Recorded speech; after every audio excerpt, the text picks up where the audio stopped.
প্রধান বিচারপতি যদি জেলে যেতে পারে, প্রধান নির্বাচন কমিশনার যদি জেলে থাকতে পারে, সাবেক এমপি মন্ত্রী আমলারা, সচিবরা, ডিসিএসপিরা যদি জেলে থাকতে পারে, প্রজাতন্ত্রের কোন কর্মচারীকে এসি রুমের কোন জেলার এই নির্দেশনা আমরা মেনে নেব না।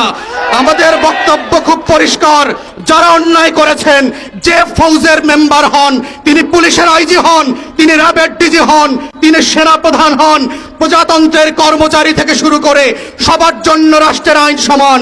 যারা ফৌজদারি অপরাধ করেছেন অ্যাকর্ডিংলি আইন মোতাবেক তাদেরকে কাশিমপুর কেরানীগঞ্জে থাকতে হবে। কোন স্পেশাল স্ট্যাটাস দেওয়া দিল্লির গোলাম জেনারেলদের জন্য আমরা কখনো মেনে নেব না। অতএব এই লড়াই নতুন বাংলাদেশের লড়াই, আইন সবার জন্য সমান, এটা প্রতিষ্ঠা করবার লড়াই।